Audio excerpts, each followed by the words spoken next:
Okay, good morning.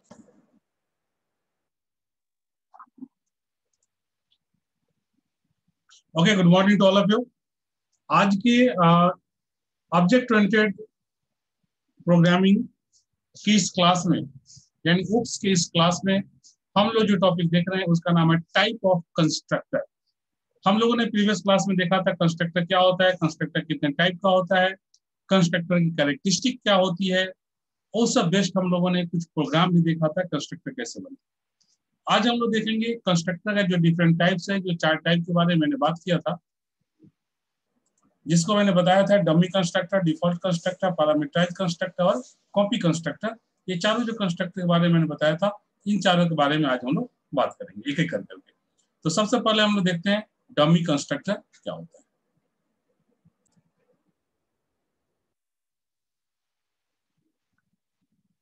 तो dummy constructor में आप देख रहे हैं डिफिनेशन यहाँ लिखा हुआ है कि डमी कंस्ट्रक्टर किसे कहते हैं।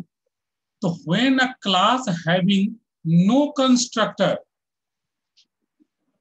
मतलब कि वैसा क्लास जिसमें कोई कंस्ट्रक्टर अलग से नहीं बना हुआ है, ठीक है। If object is created, even then a constructor is executed. कोई भी अलग से कंस्ट्रक्टर नहीं बना हुआ है क्लास के अंदर, लेकिन जैसे ही क्लास का ऑब्जेक्ट क्रिएट होता है कंस्ट्रक्टर एग्जीक्यूट करता है। तो वैसे कंस्ट्रक्टर को जो कि कहीं भी आपके प्रोग्राम में लिखा हुआ नहीं दिख रहा है क्लास के अंदर, लेकिन वो एग्जीक्यूट हो रहा है, वैसे कंस्ट्रक्टर को हम लोग बोलते हैं डमी कंस्ट्रक्टर। हम लोग ऑब्जेक्ट ओरिएंटेड का कोई भी प्रोग्राम बनाते हैं जहां क्लास का हमने यूज किया है, हर जगह ये डमी कंस्ट्रक्टर ऑटोमेटिक काम करता है अगर उसके अंदर कोई दूसरा कंस्ट्रक्टर डिफाइंड नहीं है तो, ठीक है। अगर डिफाइंड है तो जो डिफाइंड है वो करेगा कवर, बट अगर नहीं डिफाइंड है तो डमी कंस्ट्रक्टर बाय डिफॉल्ट काम करेगा। इसलिए मैंने बोला था कि क्लास का कोई भी प्रोग्राम हो आप एग्जीक्यूट करोगे, जिसमें आप क्लास यूज करोगे, हर जगह कंस्ट्रक्टर ऑटोमेटिक एग्जीक्यूट होता है, ऑटोमेटिक कंस्ट्रक्टर वहां यूज होता है, ठीक है। और वो जो कंस्ट्रक्टर वहां ऑटोमेटिक एग्जीक्यूट होता है उस कंस्ट्रक्टर को हम लोग डमी कंस्ट्रक्टर बोलते हैं। करेक्ट है। Dummy constructor is called by the system that perform no action, ठीक है। ये डमी कंस्ट्रक्टर को क्या कहा जाता है? तो डमी कंस्ट्रक्टर एक ऐसा कंस्ट्रक्टर है, ठीक है, जो कि सिस्टम के द्वारा इस कंस्ट्रक्टर के माध्यम से कोई भी एक्शन परफॉर्म नहीं किया जाता, मतलब कोई एक्शन नहीं होता है, ठीक है, लेकिन वो एग्जीक्यूट होता है, ठीक है। अब इससे बेस्ट हम लोग एग्जांपल देखते हैं। तो नॉर्मल क्लास का यूज किया हुआ कोई भी आप एग्जाम प्रोग्राम बना लो, ठीक है, वो प्रोग्राम डमी कंस्ट्रक्टर का एग्जांपल होगा, ठीक है। जैसे कि आप देख रहे हैं क्वेश्चंस दिया हुआ है कि write a program to display the addition of 2 number using dummy constructor. 2 number के एडिशन की यूज करना है, 2 नंबर के एडिशन का हमें प्रोग्राम बनाना है जिसमें क्लास का यूज करना है, ठीक है। जैसे ही क्वेश्चन में लिख दिया यूजिंग डमी कंस्ट्रक्टर, मतलब ये आपका क्लियर हो गया कि इसमें क्लास का यूज होगा ही होगा, क्योंकि जब तक क्लास नहीं होगा तब तक कंस्ट्रक्टर नहीं होगा, ठीक है। तब हम लोग इसका जब प्रोग्राम यहाँ बनाते हैं तो देखिए प्रोग्राम में हमने क्या किया, हेडर फाइल्स लिखते हैं, हमने लिख दिया, फिर हमने एक क्लास बनाया जिसका नाम है ए, फिर हमने क्लास के अंदर में यहाँ पे प्राइवेट हमने XY वेरिएबल्स को डिक्लेयर कर दिया, यानी डेटा मेंबर को हमने यहाँ डिक्लेयर कर दिया, ठीक है। इसके बाद अब हम लोग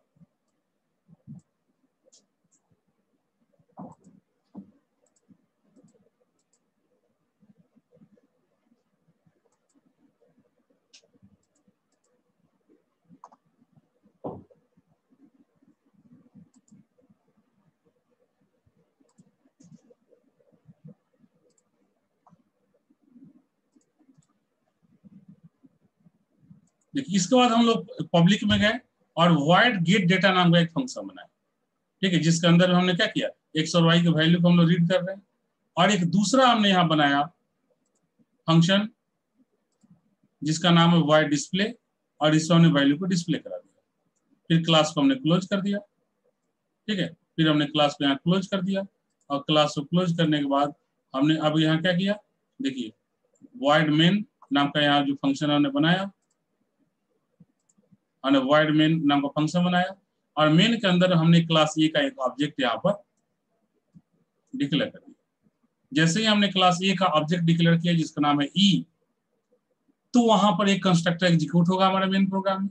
आप सब कुछ जानते हैं कि जब भी ऑब्जेक्ट डिक्लेयर होता है तो एक वहां पर कंस्ट्रक्टर एग्जीक्यूट होता ही होता है, ठीक है। अगर कोई और कंस्ट्रक्टर वहां बना हुआ है तो वो एग्जीक्यूट होगा, नहीं बना हुआ है तो डमी कंस्ट्रक्टर एग्जीक्यूट होगा, ठीक है। तो डमी कंस्ट्रक्टर एग्जीक्यूट हो जाएगा, ठीक है। उसके बाद आप जैसे लिखे ई डॉट गेट डेटा, यानी आपका जो ये गेट डेटा नाम का जो मेथड यहाँ बना हुआ है, यानी फंक्शन जो बनाए हैं void गेट डेटा नाम का, ये वाला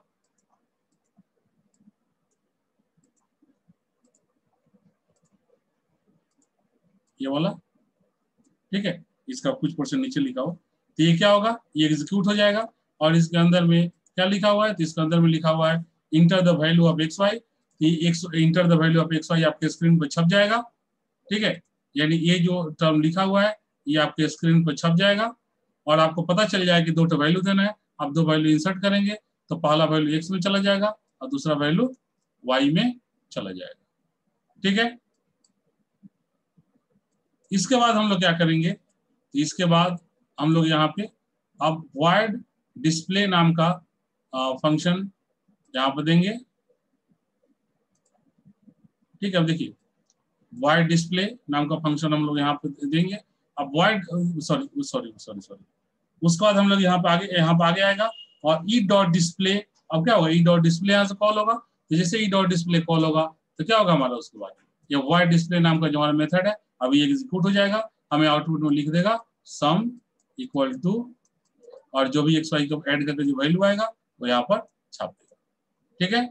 और उसके बाद क्या होगा, फिर गेट ch और क्लोज, ठीक है। ये हमारा था डमी कंस्ट्रक्टर एग्जाम्पल, ठीक है। अब इसके बाद हम लोग देखते हैं डिफॉल्ट कंस्ट्रक्टर।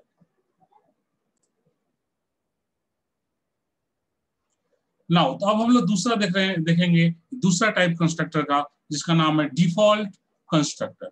डिफॉल्ट कंस्ट्रक्टर किसे कहते हैं, अब ये देखिए, कह रहे हैं कि when a constructor does not pass any argument और पास डिफॉल्ट आर्गुमेंट, ठीक है, this is called default constructor. कह रहा है कि वैसा कंस्ट्रक्टर जो किसी भी आर्गुमेंट को पास नहीं करता है, when a constructor does not pass any arguments, जो किसी आर्गुमेंट को पास नहीं करता है और पास डिफॉल्ट आर्गुमेंट, या फिर डिफॉल्ट आर्गुमेंट को पास कर भी देता है, ठीक है, तो वैसे कंस्ट्रक्टर को हम लोग बोलते हैं डिफॉल्ट कंस्ट्रक्टर, ठीक है। मतलब जिसमें आर्गुमेंट पास होगा, एकदम माइंड में सेट रहना चाहिए। वैसा कंस्ट्रक्टर जिसमें आर्गुमेंट पास होगा उसे हम लोग बोलेंगे डिफॉल्ट, या फिर नहीं भी होगा, दोनों ही केस में उसे हम लोग बोलेंगे डिफॉल्ट कंस्ट्रक्टर। एग्जांपल देखते हैं हम लोग। तो एग्जांपल में मान लो जिससे एक यहाँ हेड ऑफ फाइल लिख दिया हमने, क्लास ए बनाया, ठीक है। फिर इसमें प्राइवेट में हमने इंट ए भी डिक्लेयर कर दिया। फिर हम लोग इसे पब्लिक में आए और पब्लिक में देखिए हमने क्या किया, देखिए ध्यान दीजिए। पब्लिक में आने के बाद हमने यहाँ पे इसके क्लास का जो पब्लिक एरिया है क्लास ए नाम का हमने यहाँ कंस्ट्रक्टर क्रिएट कर दिया। तो जनरली क्या बताए थे कि जब कोई वैल्यू पास नहीं होगा तो ए लिखकर इसके आगे ब्रैकेट ओपन क्लोज इस तरह का रहेगा। यहाँ पर चूंकि देखिए वैल्यू पास कर रहे हैं ए और बी, तो इसीलिए देखिए ब्रैकेट के अंदर जो लिखा हुआ है के बाद ये ब्रैकेट के अंदर इसे हमने यहाँ पे असाइन लिखा हुआ है, ठीक है। उसके बाद यहाँ पे हमने सी आउट कर दिया। फिर उसके बाद हमने सम यहाँ पर लिख दिया, ठीक है। और उसके बाद देखिए यहाँ पे ए प्लस बी कर दिया। ए प्लस बी का जो वैल्यू ऐड होगा इतना में प्रिंट हो जाएगा, ठीक है। उसके बाद देखिए जैसे हमने यहाँ void main किया, void main के अंदर यहाँ देखिए एक ये हमने यहाँ डिक्लेयर किया, ध्यान दीजिएगा यहाँ पे हमने ए नाम का डिक्लेयर किया ऑब्जेक्ट, एक क्लास ए का। जैसे ही हमने ई यहाँ पर ऑब्जेक्ट डिक्लेयर किया, अभी इसको मत देखिए, हमने यहाँ ऑब्जेक्ट डिक्लेयर किया, अब क्या होगा, ये तुरंत एग्जीक्यूट हो जाएगा। ए का वैल्यू 20, बी का वैल्यू 30 ऑलरेडी पहले से पता है, ये दोनों ऐड करेगा, हमें सम इक्वल टू आउटपुट यहाँ दे देगा, ठीक है। सिर्फ इसमें कंस्ट्रक्टर नहीं रखा है। दूसरा यहाँ क्या कॉन्सेप्ट है एक देखिए दूसरा कॉन्सेप्ट देखें, यहाँ हमने एक ऑब्जेक्ट यहाँ डिक्लेयर किया है और इस ऑब्जेक्ट के थ्रू हम दो वैल्यू यहाँ से पास कर रहे हैं, ठीक है। तो जब हम वैल्यू यहाँ से पास करेंगे उस केस में यहाँ पर ये नहीं होगा, ये नहीं होगा, सिर्फ जैसे ए इंट ए कॉमा इंट बी नॉर्मली हम लिख दिए। अब क्या होगा, यहाँ वैल्यू पास होगा तो ये वैल्यू चला जाएगा ए में और ये वाला वैल्यू चला जाएगा बी में, ठीक है। तो हम लोग इस दोनों तरह से इसको इंडिकेट कर सकते हैं। आर्गुमेंट पास हो रहा है अगर ऑब्जेक्ट से तो भी, और नहीं हो रहा है तो भी, ये default argument sorry default constructor कहलाए, ठीक है। This is the concept of default constructor. इस सब बेस्ड हम लोग एग्जाम्पल भी देखा। एक और एग्जाम्पल हम लोग इस सब बेस्ड देखते हैं। देखिए जैसे क्वेश्चन है यहाँ पे, create the output of the program, जो प्रोग्राम दिया उसका आउटपुट बताना है, ठीक है। प्रोग्राम में हेडर फाइल दिया हुआ है, ए नाम का एक क्लास डिक्लेयर किया हुआ है। देखिए प्राइवेट में से कुछ नहीं दिया हुआ है, डायरेक्ट पब्लिक में एक कंस्ट्रक्टर बना दिया गया है, ठीक है। और कंस्ट्रक्टर में क्या हो रहा है, यहाँ पे देखिए हाई प्रिंट हो रहा है। एक कंस्ट्रक्टर, ये दो कंस्ट्रक्टर यहाँ बनाया गया है। एक कंस्ट्रक्टर है जिसमें हाई को प्रिंट करा रहे हैं, एक दूसरा कंस्ट्रक्टर यहाँ बनाया है, ठीक है, जिसमें देखिए एक्स का वैल्यू 20 और बी का वैल्यू 10 है और यहाँ पे दोनों को हम लोग प्रिंट करा रहे हैं एक्स वाई की वैल्यू, ठीक है। दो चीज यहाँ याद रखिएगा। अब यहाँ पर जैसे अब इसका हम लोग मेन पे जाएंगे, वाइड मेन करेंगे। अब वाइड मेन में हम लोग क्या करेंगे, जैसे देखिए यहाँ पर हमने एक ऑब्जेक्ट यहाँ डिक्लेयर किया ए ई, तो जैसे ही हमने ये पहला डिक्लेयर किया, ध्यान दीजिएगा यहाँ पर दो बातें होती है। जैसे हमने जब हम लोग पहला डिक्लेयर कर दिए और पहला और दूसरा दोनों ही जो हमारा यहाँ कंस्ट्रक्टर बना हुआ है, दोनों ही कोई पैरामीटर पास नहीं हो रहा है। तो जब कोई पैरामीटर पास नहीं हो रहा है तो जैसे ही पहला हम लोग यहाँ पे डिक्लेयर किए हैं ए ई, तो ये क्या करेगा, ये बाय डिफॉल्ट ये जो हमारा जो पहला है डायरेक्ट ए नाम का जो कंस्ट्रक्टर है, यानी ये वाला जो कंस्ट्रक्टर है, ये वाला एग्जीक्यूट करेगा, ठीक है। और जब दूसरा हम लोग डिक्लेयर जो किए हैं, तो जब दूसरा ए क्लास ए का एफ ऑब्जेक्ट डिक्लेयर किया है, तो जैसे ही ये दूसरा हम लोग ऑब्जेक्ट डिक्लेयर करेंगे तब उस परिस्थिति में हमारे क्या होगा, ये दूसरा वाला जो हमारा जो यहाँ पे कंस्ट्रक्टर है ये एग्जीक्यूट हो जाएगा और ये एक्स और वाई के वैल्यू को प्रिंट कर देगा।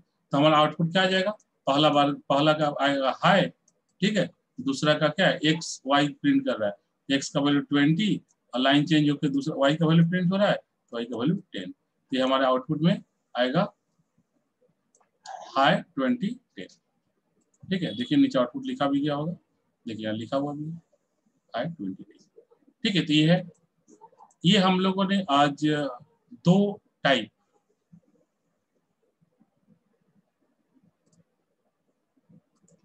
हम लोगों ने कंस्ट्रक्टर का टोटल 4 टाइप में 2 टाइप का आज हम लोगों ने पढ़ा और नेक्स्ट जो 2 टाइप बचेगा उसको नेक्स्ट डे पढ़ेंगे, क्योंकि सब में कुछ कुछ चेंजेज हो रहा है और हम लोग चारों एक ही बार देख लें तो हो सकता है कि कुछ लोग कंफ्यूज हो जाए, ठीक है। तो इसलिए हम लोग आज दो को ही देखेंगे और नेक्स्ट जो 2 है उसको हम लोग नेक्स्ट क्लास में देखेंगे, ठीक है। इस सब प्रैक्टिस करना है, क्वेश्चंस बनाना है, ठीक है। और फिर हम लोग आगे पैरामीटराइज्ड कंस्ट्रक्टर और कॉपी कंस्ट्रक्टर हम लोग नेक्स्ट क्लास में देखेंगे। तो आज हम लोग इसे ही पढ़ाने देते हैं। Okay, thank you.